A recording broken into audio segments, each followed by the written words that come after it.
One thing that I just would like to bring back is just camaraderie. And no matter who you work for, what your goal is, I think we all have the same mission. One, Yes. we have to work to earn money. We're not here for fun.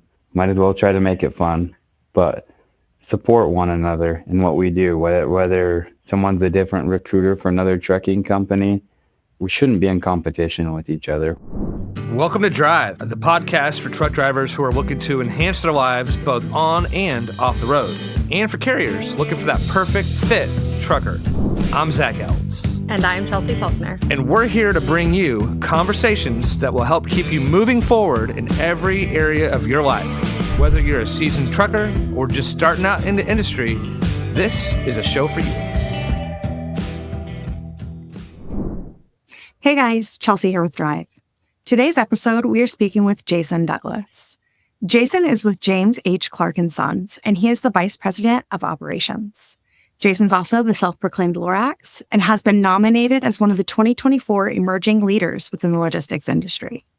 I cannot wait to share this episode with you guys. So let's take a listen in and see what Jason has to say. So Jason, can you talk to me a little bit about how you got into trucking? I started as a local driver at a plumbing supply place back right after high school. Their warehouse delivered local to plumbers' warehouses and their job sites. And, they had some of the bigger box trucks that I would drive and deliver tub showers. And, I was the young kid, so I'd have to carry all the toilets up to big apartment complexes and stuff like that. This ties into where I became the culture and the sympathy and empathy person that I am.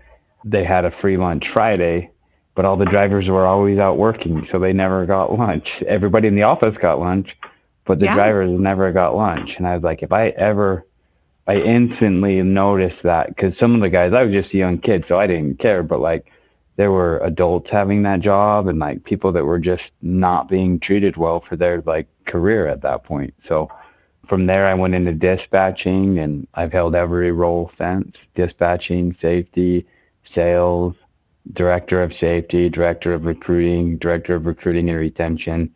So with all those together, now I'm kind of summing it all up is where I'm at now at Clark's as vice president of operations, with the strong emphasis in recruiting. So you went from carrying toilets to vice president of operations. That's Yeah, all in a 18-year span. So it was a slow progress, but that's crazy, though. Congratulations. Thank you. I've had some amazing bosses in my tenure and two good role models that have really helped shape that. And most importantly, I think over the last couple years, I've really personally progressed that has helped that. Okay. So as far as your role models go, who would you say was your most influential role model within the trucking industry? I've had a couple, but over the last couple years, I just left Stokes Trucking to come here, and they are great people. I've never quit a job that I've loved before, and I still today ask myself, what would Val Stokes do? Would he do this? Would he, he founded the company in 1979. When he got mad at you, you felt bad. It was like, I'm not mad, but I'm disappointed. And you're just like, oh man, it's that's not what I want to do. Cause he was like the Ned Stark, the honorable. That's what he reminded me of. If something bad had to be done or whatever, he would step in there on the ground floor and do it. He wouldn't ask you to do anything he wouldn't do. And he just led by a very strong example. And why I left such a great place to come here, I connect with the new owner. He's a kid about around my age. I shouldn't say kid, he's another man my age. And his name's Kyle Packer. The way he handles himself and his vision and his plan and what he's got going on here, he's instantly become a role model. And I already look up to him for what he's trying to do and the good that he's trying to bring. We kind of stole it from Stokes. I'm friends with them, so I can say it. Their motto is do the right thing. Since they instilled that in me, I can carry it on through them. I'm sure they'd be honored as long as we don't put it on T-shirts. But shout out to Stokes, Mark and Val. But do the right thing is what I have, and it's in what Kyle has here, and just, the golden rule: treat others how you want to be treated. For sure. And it sounds like even from a very early age when you came into the trucking industry, that cultural shift within the trucking industry is something that you really wanted to drive home. Can you talk a little bit more about that? Sure. Something that's really interested me for a long time. I'm kind of like Forrest Gump. My IQ is not super high, and I like running. That habit really instilled when I got sober from drinking. I quit drinking a little over 3 years ago, which I Congratulations. think, thank you. It expedited my career tenfold. Me as a father, as a friend, as a husband, all of the above. But I can touch on that in a little bit. But back on that emotional intelligence, I've always been really high on that. I've been able to connect to people no matter what level they've been on. There's 4 pillars of emotional intelligence, or EQ as they call it. And there was a statistic I listened to on a podcast, and it was like 55% of CEOs have higher EQs than they do IQs, which makes sense because they run a company and they successfully do it by being aware of their own emotions, controlling their emotions, being aware of other people's emotions, and being able to react to them. So I've really been like, especially as a driver recruiter, you'll get a guy that'll come in and not shut up, or you'll get a guy that you couldn't get to say a sentence for $100 bill. So you got to learn how to connect with those guys, and that's how you get good retention, is learning how to connect with each person at a different level. And that's something I've perfected and really gotten good at over the years. And I love drivers. I do. I really do love drivers. And it's helped that I love drivers, but learning how to talk to them. And, I don't think there's a driver I can't talk to now. And I love that because working in the driver recruiting business myself, especially talking to those drivers that you can't get more than a sentence out of them.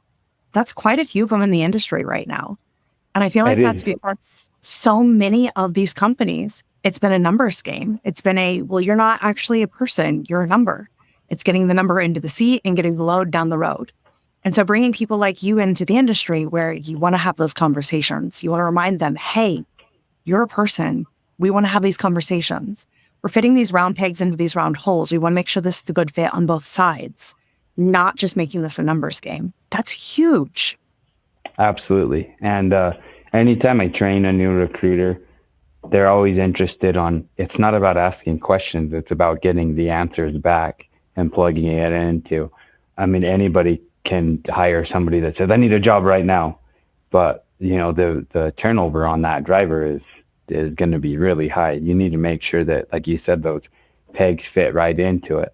So that's where I think emotional intelligence, finding this person, getting them to talk, and then swallowing your pride and seeing if they're a good fit or not.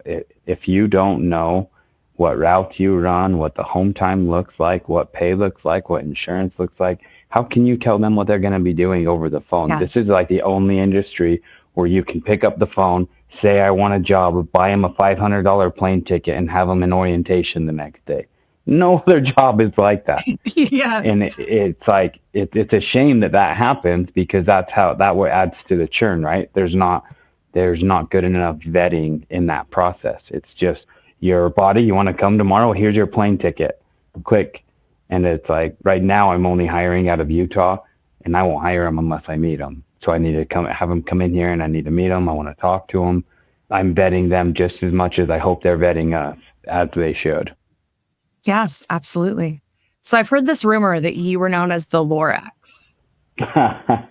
Well, self-proclaimed. I've been called that before, probably just because I'm short and have a beard. But much like the Lorax, as he speaks for the trees, I do speak for the drivers. I fought for the drivers every job that I've had. And at any chance that I get, it kind of chokes me up a little bit. But I've been so passionate about at Stokes. They were super great about letting me implement things. Same thing here. It's been a clean slate. I've been able to, before I even came on, I told him what I wanted to do with our pay structure, with our benefits, and all he said was, he sent me a thumbs up and said, do it first when you get here. And I said, okay, I'm starting right now. Our pay is for sure the best in Utah. It's a unique structure and all of that. But to the part that chokes me up is the EAP program that we stand up for, that, I'm able to plug into a local therapist that will call these guys, and will pay for it, of course. I like them to call the therapist to call the drivers, because usually they'll say, okay, I'll call. And then they get too proud and leave. And it's such a taboo subject. And I really Yes. have to open up to them and tell them, I went through 2 years of therapy to stop drinking. And I owe where my life is right now to it. And then they start to kind of get it. But to see somebody at such a low then have a resource like that and come back and really be their best, when I see drivers really turn that corner, because when you separate it, there's two levels of it. There's them as a person, and then there's them as your employee. And Yes. you should be able to talk to them. Even if you were going to fire them in 10 minutes, they're a person first, then they're the employee. And I think that's gotten lost a long time ago. That doesn't happen. I mean, even if one of the persons that is helping out that's having some problems and really struggling, the first and first was taken care of. Then we'll talk about the job performance and the other stuff. And I hope I can always operate like that. I know here I can, and that's a big reason why I'm here. I could at Stokes too. Absolutely. So your EAP program, your Employee Assistance Program, talk to me a little bit about how that got started and when you started up with that. So I started at Stokes and then just carried it back over through here. Obviously, there's insurance that pays for it. Sometimes it's weak, it puts you through something. There's a local therapist here. Actually, it's the one that I went to that helped me get sober. She's so good. It really saved my life. If I'm operating on a 10 right now, I was probably operating on a 3 before I started all of that. And I talked to her, and our goal was, as we talked, if we help one person, doesn't matter if we implement this program and one person uses it, and we kept one person on this earth longer, or one person happier, or one person a better father, it's worth all the money that we spend into it, all the time we spent putting it up. And we're able to help a lot more than that. So I just carried it on to over here, and luckily she's still available to, she'll do Zoom calls for drivers when they're on the road. She'll just talk to them on the phone for a session, and it's not very much money. The cost is minimal compared to the satisfaction of a driver or happiness. That you can't put a number on that. For sure. How can other companies get involved with something like that? Or how can they help to establish something within their own company culture? You got to care. You got to know that there's things that are that are part of operating costs, and employee satisfaction is one of them, especially in today's day and age. Drivers can drive anywhere. We saw the great resignation happen during COVID. People were just like, we're not staying here. Bad bosses got replaced very quick during the great resignation. There were a lot of them. There were a lot of bad bosses, and it was just standard that bosses yelled, bosses treated you like shit, especially in the trucking industry. Those guys either went out of business or went out of their way, and they're being replaced by people like me and Kyle that are going to offer those type of things and get involved. So first they have to care and know that it's just a cost of doing business, and then be proactive. Go out and find it. It's not hard to find. Your inaction is acting to not do it. So I'm finding out in life, all you have to do is try and show up, and most things happen. Absolutely. So I've also heard rumor that you were named as a 2024 emerging leader. Can you talk to me a little bit about that? I think it's just through the success of recruiting and really connecting to drivers. I know Stokes gave me a lot of credit and a very big platform through the funny movies that we did through social media marketing. And, I'm going to continue those. I talked to them about it. We're totally friends. They know that I like doing that, and I was probably going to do it anyway. But they gave me a platform to really reach people. Like, I'd be walking through food shippers or TCA, and people would be like, "Hey, dude, you're the guy on that one video. Come do that Mercedes thing," or I saw you dancing, doing the kangaroo dance," or whatever it may be, or real videos.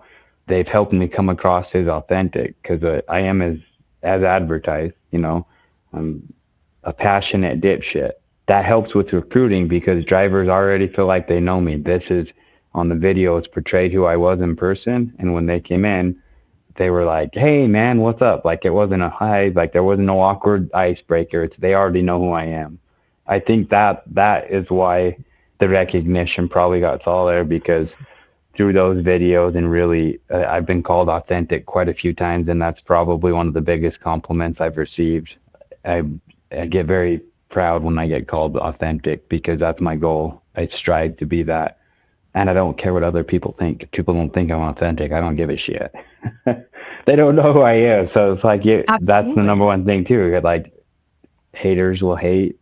People that don't know you will say stuff. If you just mind your own business and be true to yourself, everything will take care of itself. Absolutely. Now I'm going to go back to the running bit for just a minute because I'm still stuck on this 3 a.m. running thing. And I'm going to guess that ties into Project 61 at some point because I know that I've seen you interact with Jeremy Raymer at some point in time on LinkedIn. Can you touch Yeah. on that a bit? Yeah. Jeremy's a really good friend of mine. I'm one of the few people he's selected to help be a part of it from a, I don't know, operations standpoint. We're still kind of working some things out, but I'm definitely going to be involved on helping him do content and what he does. When we became friends, and I would kind of talk crap on him always eating hummus and weird stuff that he eats because he eats super healthy. And then he'd come back and make fun of me for waking up at 3 a.m. to go run. It's something that ties into the sobriety, but I have 4 kids, so it would be selfish to do it after work. And so I just found a safety in that routine of early to bed and early to rise. Like this morning up at 3, get everything done. If that's the hardest thing you have to do today, you've already got it out of the way. It's already 11:40 my time, and I've accomplished so much already. So I'm very passionate about exercising, and I'm not one to instruct anyone. So I hope I'm not an expert on that front, like some of the people that are in this space that I really look up to for trying to spread the word. There's a lot of them. And you don't have to be a instructor to help want people to be better or bring awareness. Jeremy's not a fitness instructor or anything, but he's bringing awareness. That's what he's doing. All of it takes is action. Like I said, if you start taking action, things will follow. And then just ignore the haters and do your thing. I don't think Jeremy has any haters. He's a great guy. Everyone I know loved him. Yes. I love the fact that you were picking on him for the hummus because he was definitely picking on me last week for eating butterscotch pie 2 days in a row for lunch at Women in Trucking. So there's that too. So for anybody out there who doesn't know what Project 61 is yet, can you touch a little bit on the cause? I remember Jeremy kind of coming up with the plan probably 2 years ago. He probably had it much longer, but he was starting to kind of build it in his mind. And we were talking about it when he found out that I was a runner and training to qualify for Boston, and then big into fitness and had been for a while, and my routine. And he was very kind and always talking me up on that. And we were talking about driver health and fitness and wellness and what we can do. And I've had the aspect of always trying to help from the mental side. And he's like, I've heard this statistic and I can't get it out of my head. And Project 61 is what he was thinking he wanted to name it because, he said the average life expectancy is 61 for truck drivers. Whether it's 61 or 65 or 63, I've never looked up the number, but the fact of the matter is drivers have the most unhealthy lifestyle there is out there. They're hereditary most of the time. They're sitting down, limited to 0 food options. It's hard to squeeze exercise in. There's nowhere to do it. There's winter months. I mean, to just go from 0 to that type of discipline is very hard. And so they're fighting an uphill battle. And that's where Jeremy's passion has really clicked in. Is he's wanted to bring awareness to that fact. And he's brought, look at how many people do the step challenge and have helped contribute and starting to pitch in. And he's really making some noise. And Jeremy's heart of gold is just to genuinely help that problem. So I back that 100%. And anybody else that doesn't back that genuine goal is just a hater. Absolutely. Absolutely. Now, as far as technology goes, how would you say that technology has interacted or enhanced your ability to help out within the trucking community? Way before you're in my time, if a guy had 50 cents, he'd call once in the morning and once at night, and that was it. You wouldn't hear from his wife or kids or whoever depended on him. If he was even lucky to do that, it might be days. Now we have these where we get to be accessible to everybody 24/7, and if we don't answer in 5 minutes, they think we're dead or kidnapped by the cartel or in a ditch somewhere. So technology and being able to communicate, especially if I can't talk right now and then a text comes through at the right moment, the ability to fill out an application from your phone. I get texts and calls from drivers 24/7. That's part of my Mhm. specialty. I'm totally okay with it. I just always tell them, I have 4 kids. If I don't answer right away, I'll get back to you. But a quick text I can usually respond to. So it'll just be, hey, man, this will suck. Oh, man, where you at? That does suck. Don't worry, we'll get you detention. Just a reinsurance of what we'll pay for while they're sitting there. Goes a long way that they can just reach out and say, this sucks. Sometimes that's all they got to say. And someone to say, Right. yeah, it does suck. So technology that way has gone a long way. How we can communicate, the comforts that we can put in the truck as far as, Sirius radio and leather seats, cooled and heated seats and fridges and microwaves and different mattresses you can put just about any gadget in a truck now, like Wi-Fi, all of the above.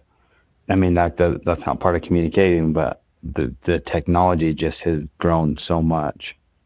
So, as far as drivers that are coming into the industry now, so those newer drivers of the newer generation that are coming in now, what's some advice that you would give them? Take your time when finding your first job and stay there for a year. Plan on it as it being a year commitment and stay there for at least a year.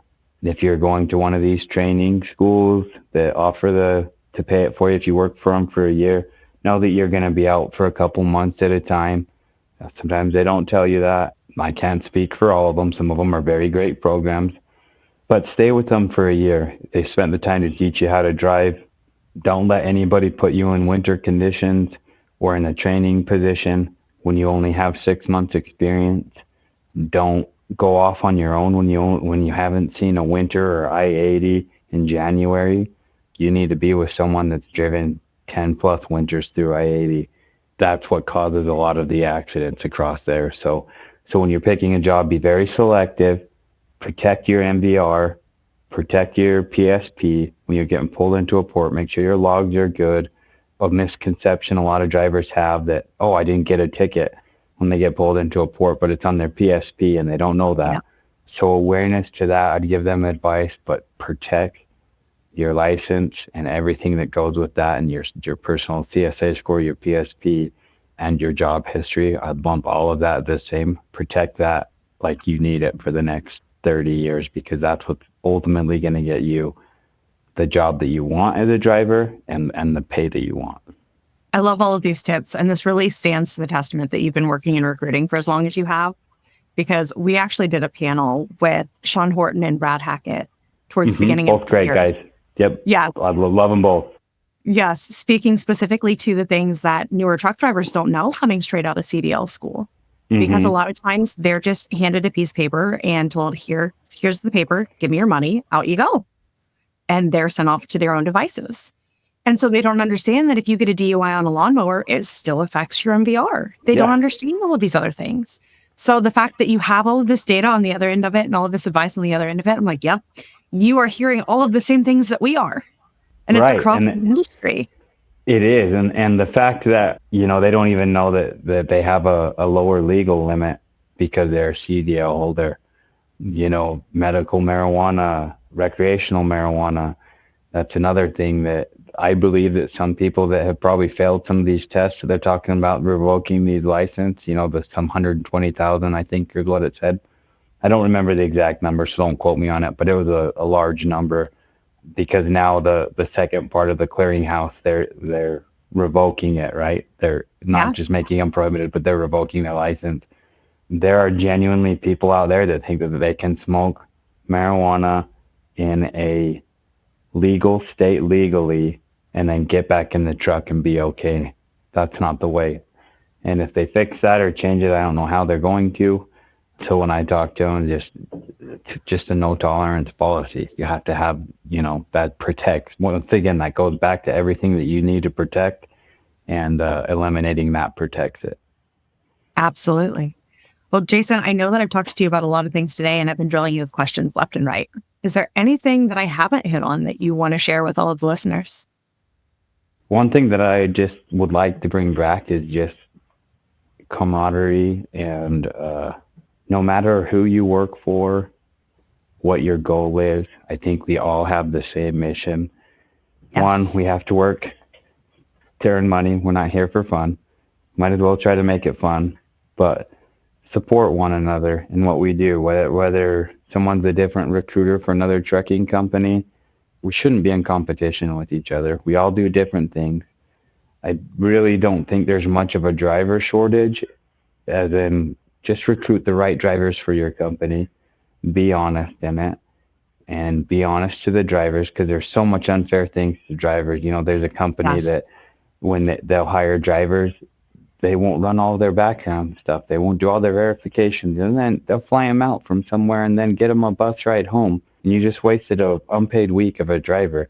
To claim you're driver friendly and do that is hypocritical. And so we just need to put, like I talk about empathy all the time, every podcast I'm on, like put ourselves in their situation and be able to relate how you would want to be treated and do it that way. Do it with your colleague, do it with your coworkers. You don't have to be best friends with everybody, but you should be able to break bread and celebrate their victories because it's no harm to you. So Absolutely. that would be my message, my kumbaya. And I love the fact that you're hitting on to make sure that you share all of the information, because you don't know how many days that I'm sitting here and I'm doing the final interviews with drivers before I pass them on to go and talk to the client. And I tell them, I'm like, listen, I know I sound like Debbie Downer because I'm giving you all the information that you don't want to hear about the position because it's all the negative pieces. But I'd rather Yeah. share all of that with you and have you still be excited about the position moving forward than not tell you any of the negative and just sell you on the positive and let that be the thing. Because there's so Yeah. many drivers that get sold on the positive and not told any of the parts of the position that, oh yeah, you're probably going to be running nights. You're probably going to be the low man on the totem pole, and it's going to be, a crapshoot as to what route you're going to be assigned to. We don't really have control over that. But people aren't telling them those kind of things. Hiding the truth is the same Yep. as lying. And one thing that I tell my kids, anytime I catch them in a little lie, is I say, what do I say? And they'll say, always tell the truth so you never have to lie. And I'm like, yeah, exactly right. Could something be misunderstood? Sure, that could Yes. happen. But if you're always genuinely telling the truth, that goes back to being authentic. Recruiting is easy if you're telling the truth, being authentic, the free stuff, being responsive, following up. I mean, all these things are just take a little bit of hustle, and it's not that hard. And there's no secret sauce. It's just recruiting the right people for the right jobs. Absolutely. Absolutely. Well, Jason, I appreciate your time today and I appreciate you coming on here. Where can our listeners find you if they want to go and find all of your fun videos? You bet. So I'll be posting more. They can find me on LinkedIn, Jason Douglas, James H. Clark. It'll be under JHC Trucking on LinkedIn, Facebook, James H. Clark. Once I get that up and running, got a password problem right now, but we'll figure that out. Well, thanks so much for coming on. Thank you for having me on. It was a pleasure talking to you. Thanks so much for joining us on this episode of Drive. For more from Handle Now, Chelsea, and myself, head to handlenow.com and sign up for our newsletter. You can also join our Facebook group called The Driver's Seat and follow us on LinkedIn. Don't forget to subscribe wherever you get your podcasts.